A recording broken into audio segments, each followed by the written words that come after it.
Hello, hello, j'espère que vous allez bien. Alors, je viens vous parler des énergies de septembre et surtout de Saturne qui retourne en Poisson ce 1er septembre. Donc, on démarre fort, hein, puisque c'est cette entrée de Saturne rétrograde en Poisson ouvre aussi la saison des éclipses dans l'axe Vierge-Poisson, donc l'axe des limitations et aussi l'axe qui concerne de mettre de l'ordre dans le chaos. Donc ce 1er septembre, Saturne fait son retour en Poisson. Il était déjà, il y a déjà fait une rétrogradation et on sait ce que ça voulait dire, hein. C'était vraiment la maison des Poissons, c'est la maison de dissolution, de purification. Donc là, il va y rester juste. Alors, il va rester en rétrogradation jusqu'au mois de novembre et après, il va y rester. Il va reprendre sa marche directe en Poisson jusqu'au 14 février. Et là, il repassera en bélier et ce sera vraiment la dernière fois en fait, hein. Il va pas revenir en poisson avant 30 ans. Donc c'est très important.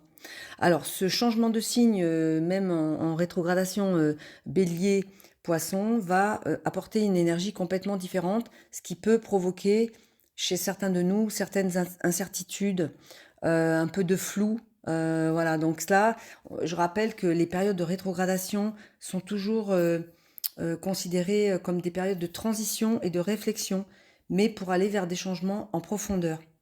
Donc là, il faut qu'on apprenne, de toute façon, c'est l'axe poisson vierge hein, qui veut ça, à lâcher prise. Il faut vraiment qu'on soit dans un lâcher prise, qu'on lâche ce contrôle, ce perfectionnisme. Et ce sont vraiment des rendez-vous obligatoires hein, pour une réorientation de la conscience. Donc, ce dernier passage de Saturne en Poisson va agir comme une véritable purge karmique pendant les 6 mois à venir. C'est vraiment une occasion de revisiter les cycles passés, de comprendre le passé, de laisser partir les bagages karmiques, de dissoudre aussi ces schémas inconscients ou limitants, d'aller vers qui va nous permettre de développer une plus grande compréhension et acceptation de soi. Donc Saturne, qui est le gardien du karma et du temps, demande une certaine discipline intérieure. En rétrogradation, les énergies sont tournées vers l'intérieur. Donc introspection sur ce qui appartient au passé, révision de certaines dettes karmiques.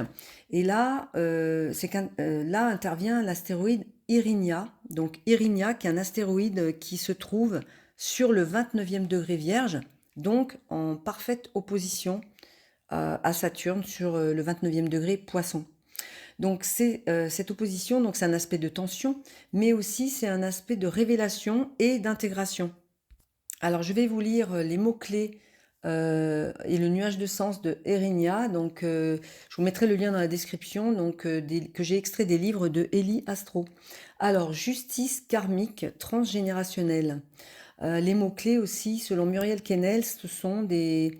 Alors, bienveillance, sagesse, compassion, acquise au travers de la souffrance, justicière impitoyable, libération après les épreuves du temps, transcendance. Donc c'est vrai que ces Érénias, elles ont été nommées en référence aux Érénies de la mythologie grecque.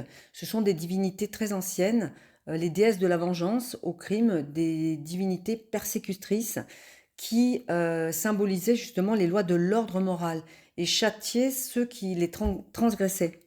Donc ces Érénias symbolisent la justice karmique, mais capable de sauter des générations ou cibler des générations successives jusqu'à ce que la justice soit rendue. Alors prenez uniquement ce qui résonne, hein, parce que c'est pas forcément activé dans le thème de chacun. Si vous souhaitez une guidance astéroïdienne, je vous laisserai le lien aussi dans la description. Donc en fait, Athéna leur a proposé de devenir les gardiennes de la cité pour calmer leur colère, et donc elles acceptent ce marché. Et elles deviennent les Euménides, donc ce qui signifie bienveillant.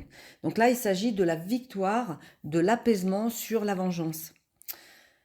Donc Eurinia, la nécessité d'expier les fautes, en Vierge, ça prend une dimension très analytique, puisque on peut être amené à scruter les responsabilités, les erreurs commises, et ça nous pousse à corriger ce qui est maintenant, ce qui est juste.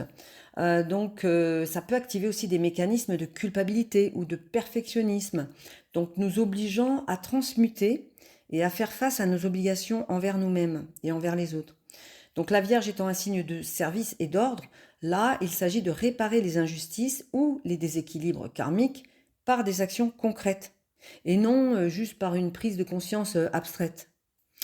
Donc voilà, donc c'est vrai que cette dynamique va permettre de progresser dans la compréhension de nous-mêmes, et tout ce qui a été laissé sous le tapis, hein, tout ce qui est schéma, peur, blocage, schéma inconscient récurrent, donc va être conscientisé et intégré, et donc transmuté. Donc là, on peut atteindre un niveau supérieur de conscience et de maturité.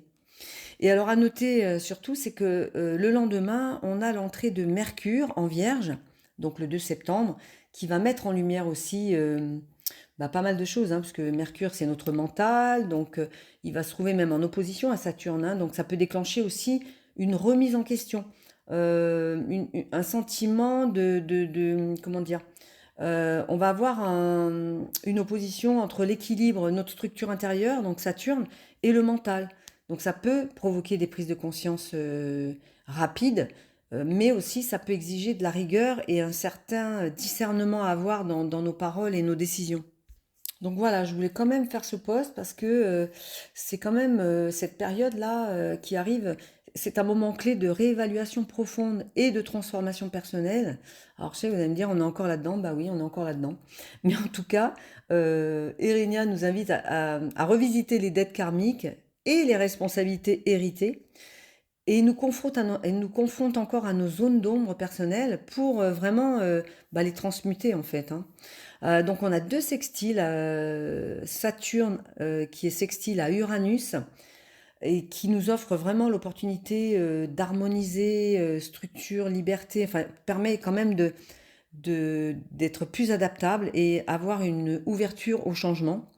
Hein. Bon, alors ça peut mettre en lumière aussi nos résistances intérieures hein, qui pourraient freiner cette évolution. Et on a le sextile Saturne-Pluton. Donc là, c'est super parce que ça peut accentuer la profondeur de la transformation. Ça peut nous donner les moyens de transmuter certains blocages de notre psyché et avoir accès à un pouvoir personnel. Donc pas des moindres hein, quand même. Voilà, donc on a vraiment un terrain fertile pour grandir, pour se réinventer, pour pouvoir donner corps à nos idéaux dans le futur, hein, puisque c'est pas tout de suite, mais quand on aura la conjonction Neptune-Saturne en bélier, c'est vrai que là, c'est vraiment quelque chose qui peut nous faire évoluer vers une version de nous-mêmes plus consciente et alignée aussi, hein. Donc des vraies épreuves. C'est une invitation à transformer les épreuves en opportunités de croissance. Voilà, je vous souhaite un très bon week-end, prenez bien soin de vous et je vous dis à bientôt. Au revoir.